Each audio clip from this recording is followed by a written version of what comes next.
मेरे प्यारे बच्चों, आज हम गणित की दुनिया में आपको यूपी बोर्ड से संबंधित प्रश्नों की श्रेणी में पुनः लेकर चल आए हैं और आपको हम लेके चलते हैं आज सांख्यिकी से संबंधित माध्य, समांतर माध्य ज्ञात करना। और समांतर माध्य की एक स्पेशल प्रश्न आपके लिए हमने लाया है। तो आइए हम देखते हैं कि यह समांतर माध्य की स्पेशल प्रश्न है क्या और उसको हम ज्ञात कैसे करेंगे। है उसमें, क्योंकि समांतर माध्य आपकी क्लास में जो निर्धारित है वो लगभग 3 विधियों से निर्धारित है। प्रत्यक्ष विधि, पद विचलन विधि और कल्पित माध्य विधि। तो ये 3 विधियों से है, जिसमें हम आपको एक प्रत्यक्ष विधि से बता रहे हैं पहले, और कमेंट के द्वारा अगर आप कहते हैं तो हम बाकी 2 अदर विधियों को भी आपको हम जरूर बताएंगे। तो आइए पहले हम प्रत्यक्ष मेथड से आपको ये देखते हैं, वो भी आंकड़े कैसे है इसमें, वर्गीकृत आंकड़ों के द्वारा। आइए प्रश्न क्या है, पढ़ते हैं। यदि निम्न सारणी में, ये सारणी देख रहे हो पीछे, हाँ ये, इसमें विद्यार्थियों के प्राप्तांकों का समांतर माध्य पहले से दिया है। ध्यान देना, समांतर माध्य इसका मतलब इसमें कोई फ्रीक्वेंसी नहीं दिया। हाँ ये देखो, इसकी फ्रीक्वेंसी ए लिखा है, नहीं दिया है, तो समांतर माध्य पहले से दे दिया है। तो आपको इसी ए का मान बताना है, इसी ए की वैल्यू आपको बतानी है। तो आइए हम ये जो स्लैब देख रहे हैं, सारणी, प्राप्तांक 0 से 10, 10 से 20, 20 से 30, 30 से 40, 40 से 50, और ये विद्यार्थियों की जो संख्या यहाँ इंडिकेट की गई है 3, 1, 6, 10, 5, इसको हम थोड़ा लंबवत में लिखते हैं, ऊपर नीचे करके, है कि नहीं। तो आइए पहले प्राप्तांक है, तो प्राप्तांक लिख दीजिए का 0 से 10, फिर 10 से 20, 20 से 30, 30 से 40, 40 से 50। ये 50 तक एलिमेंट आप इंडिकेट कर दीजिए, जितने भी दर्शाए गए प्राप्तांक के रूप में। किसके रूप में? प्राप्तांक के रूप में दर्शा दिया। आगे जो मध्यमान निकालना है, ये विद्यार्थियों की संख्या यहां देखो निर्धारित हमने कर दिया है, फ्रीक्वेंसी के रूप में है। ये बारंबारता, ये विद्यार्थियों की संख्या यहां बारंबारता है, लेकिन इससे पहले आपको इस प्राप्तांक से मध्यमान यानी पद यानी यक्ष निकालनी पड़ती है, मध्य बिंदु निकालनी पड़ती है। किससे?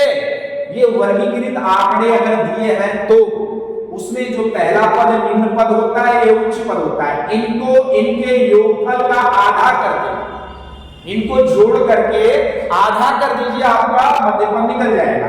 0, 10, 10 होगा, 10 का आधा 5, ये पहला मध्य पद हो गया। दूसरा 20 और 10, 30, 30 का आधा 15। अब आपको ऐसा करने की जरूरत नहीं, बस देख लीजिए अंतराल कितने का है, 0, 10, 20, 30, 10 का अंतराल देख रहे हैं, तो 10, 10 के आंकड़े इसमें ऐड करते हुए चले जाइए। 5, 10, 15, 15, 10, 25, 25, 10, 35, 35, 10, 45।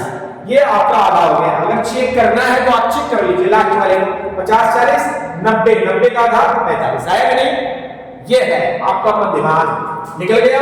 अब मध्यमान निकालने के बाद आपको ध्यान देना है फ्रीक्वेंसी, फ्रीक्वेंसी जो पहले से आपको दी गई रहेगी। क्या है? पहली 3, दूसरी 1, तीसरी 6, चौथी 10 और ये लास्ट वाले 5। लास्ट में आपको ये प्रत्यक्ष विधि यानी सिंपल विधि, साधारण विधि से हल हो रही है, तो आपको क्या करना है, सीधे f into x यानी पद गुणे बारंबारता कर लेनी है। क्या? पद गुणे बारंबारता। तो आपका देख सकते हैं पद क्या यहाँ x 5 पहला और फ्रीक्वेंसी यानी बारंबारता की है, तो इन दोनों का आपस में मल्टी गुणा 8 पे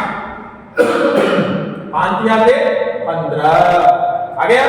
15 का a में करिए तो 15 a, 25 छक्का 150, 35 दहा में 350, 45 पंचे 5 पचम 25 और 5 का 20 दो 22 225। इस तरीके से आपका ये स्लैब तैयार। ये जो साइडें है आपको तैयार कर लेनी है। इसके बाद इसको क्लोज कर लेनी है। और देखिए इसमें क्या करना है उसको ध्यान से देखते जाएंगे। इसके बाद आपको करना क्या है कि ये जो फ्रीक्वेंसी है इसी का योगफल ज्ञात करना है। तो योग आप ऐसे इसको क्लोज करके यहां आप लिख दीजिए, जैसे इसका योग फ्रीक्वेंसी क्या करना है तो यही योग डाल दीजिए, है ना। और योग किसका करना है? फ्रीक्वेंसी और एफ इंटू एक्स यानी बारंबारता और पद का। तो ये योगफल फ्रीक्वेंसी करेंगे तो चाहे लिख देंगे सिग्मा, ये एक चिन्ह है लैटिन चिन्ह जो योगफल को व्यक्त करता है। तो सिग्मा किसका? एफ, ठीक है। बराबर कर दीजिए, इसको जोड़ के लिखिए। आइए जोड़ते हैं 3 6 9 9 10 19 19 19 5 24। और इसके अलावा इसमें क्या है? a, तो a प्लस आप इसको लिख सकते हैं 24, क्योंकि a तो जुटेगा नहीं जुटेगा ना। a प्लस 24 लिख सकते हैं। ये योगफल इसका प्राप्त होगा। ध्यान देना यहां यह जो है अगर यक लिखते हो तो सिग्मा यक दिखाना है। अगर यक की जगह हम यन का प्रयोग कर सकते हैं, टोटल नंबर्स है यानी यन बराबर तो दिखाना, सिग्मा का प्रयोग न करना, सिर्फ यन बराबर दिखा देना a प्लस 24। आगे आइए हम दिखा देते हैं अब यफ इंटू एक्स का योगफल। इसमें ये वाला पद छोड़ दीजिए, बाकी सब जोड़िए। लिखिए सिग्मा यफ इंटू एक्स बराबर, ये देखिए इसकी चौड़ाई आपको ध्यान देना है लंबी करनी है हमेशा, क्योंकि इसको जब जोड़ेंगे तो इस तरीके के अगर पद आ जाते हैं तो उसको लंबाई ज्यादा चाहिए होता है कि नहीं। तो आइए पहले नंबर्स को जोड़ डालते हैं। क्या?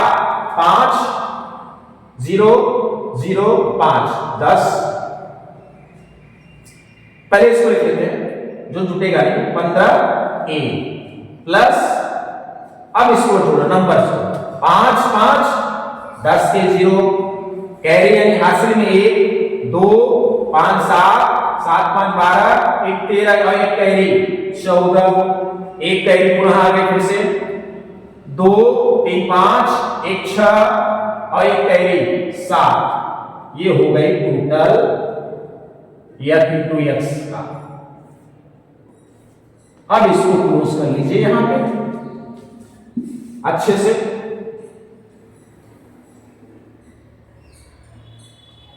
क्लोज कर लिया।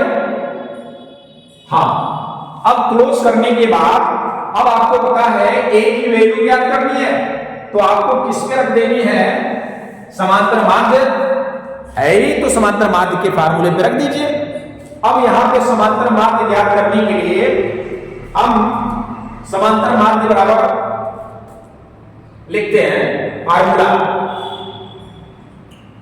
और यहां पे आप इसका भी ध्यान देना कि यहां ये फ्रीक्वेंसी का योगफल है और फ्रीक्वेंसी और पद का योगफल दोनों है। इसके साथ साथ तीसरा एलिमेंट यहां दिया है समांतर माध्य। तो यहां पे लिख दीजिए, चूंकि समांतर माध्य बराबर कितना है? 25। ये भी तो दिखानी है, इसको दिखा देंगे। अब इसके बाद अब समांतर माध्य का फार्मूला रखते हुए प्रत्यक्ष विधि वाला फार्मूला क्या होता है? समांतर माध्य को हम इस तरह बार एक्स से दर्शा देते हैं। तो समांतर माध्य या हिंदी में लिख दीजिए समांतर माध्य जैसे यहां लिखे बराबर क्या है? सिग्मा एफ इंटू एक्स बटा सिग्मा एफ या एन। अब इसके वैल्यू रखते हैं। वैल्यू रखेंगे तो यहां देख सकते हो समांतर माध्य यहां पे है, इसकी भी वैल्यू ये समांतर माध्य के रूप में प्रश्नानुसार 25 दिया है, तो लिख देते हैं 25 बराबर के नीचे बराबर दे देते हैं और सिग्मा एफ इंटू एक्स की वैल्यू दिया कितना 15a प्लस 740 और बटा में सिग्मा एफ की वैल्यू क्या है a प्लस 24 है कि नहीं। अब हम इसको इसी के नीचे जगह नहीं है, आप बगल में हम हल कर देते हैं, आपको नीचे ही हल करना है। तो क्या करेंगे, इसका क्रॉस मल्टी करते हैं, 13 गुणा 25 एकम